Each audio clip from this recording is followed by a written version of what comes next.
মহকুমা শাসকের নেতৃত্বে দিনবাজারে অভিযান। সবজি বাজারে এসটিও, লাভ কি? চলে গেলেই দাম বাড়বে, প্রতিক্রিয়া সাধারণ ক্রেতার। রাজ্যের মুখ্যমন্ত্রী বিভিন্ন সবজির দাম ঊর্ধ্বমুখী হতেই কড়া পদক্ষেপ নেওয়ার নির্দেশ দিয়েছেন, আর তাতেই নড়েচড়ে বসেছে প্রশাসন। সম্প্রতি জলপাইগুড়ি সদর মহকুমা শাসকের নেতৃত্বে দিনবাজারে বিভিন্ন সবজি এবং আলু পেঁয়াজ পাইকারি বিক্রয় কেন্দ্রগুলিতে অভিযানে নামা হয়। যদিও প্রশাসনের এই অভিযান প্রসঙ্গে বাজার করতে আসা নিখিল কীর্তনিয়া জানিয়ে দেন, এখন 20 টাকা কেজি, একটু পরেই সবাই চলে গেলে 60 টাকা হয়ে যাবে। 20 টাকা লেখা একটা 60 টাকা সব কিছু। হ্যাঁ, গ্রামে 20 টাকা লেখা 60 টাকা। বললাম দাদা, আপনার নাম বলেন তো। আমার নাম নিখিল কীর্তনিয়া। কোথায় আসছেন এখানে? দিনবাজার। কি করবে এখানে? এই বাজার সবজি। কি বললেন গ্রামে? গ্রামে যদি 20 টাকা কিনে, টাউনে একটা 60 টাকা।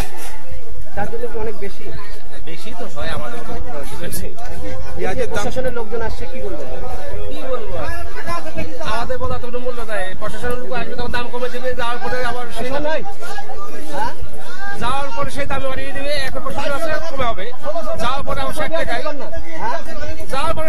অপরদিকে মুখ্যমন্ত্রী যে সুফল বাংলা বিক্রয় কেন্দ্রের মাধ্যমে সাধারণ মানুষকে সুলভ মূল্যে সবজি সরবরাহের কথা বলেছেন, সেই প্রক্রিয়ায় অন্যতম যোগানদারদের পক্ষ থেকে দীর্ঘ 3 আর্থিক বছর ধরে বকেয়া বিল না পাওয়ার দাবি করে সদর ব্লক আধিকারিকের দৃষ্টি আকর্ষণ করা হয়েছে।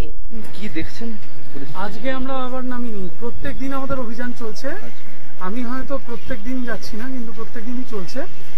আমরা দেখলাম যে কোথায় কেউ দাম বাড়ানোর চেষ্টা করছে, সেই ম্যানিপুলেশনগুলো আমরা ডিটেক্ট করার চেষ্টা করছি এবং তার বিরুদ্ধে যা যা পদক্ষেপ গ্রহণ করার আমরা করছি। আপনারা তো এরকম অভিযানের লাগাতার নামছেন, কিছুটা কি রাশ টানতে পেরেছেন দামে? আশা তো করা যায় ক্রেতারা ভালো বলতে পারবেন, তবে সবসময় আমাদের নিরন্তর চেষ্টা করে যেতে হবে মাননীয় মুখ্যমন্ত্রীর নির্দেশ পালন করার জন্য। জলপাইগুড়ি থেকে সায়ন সেনের রিপোর্ট, গ্লোব নিউজ। এখন থেকে গ্লোব টিভি দেখুন আপনার স্মার্টফোনেও। গুগল প্লে স্টোর অথবা অ্যাপল স্টোর থেকে ডাউনলোড করুন গ্লোব টিভি লাইভ অ্যাপ। এছাড়াও জিও টিভি অ্যাপ থেকেও দেখুন গ্লোব টিভি লাইভ।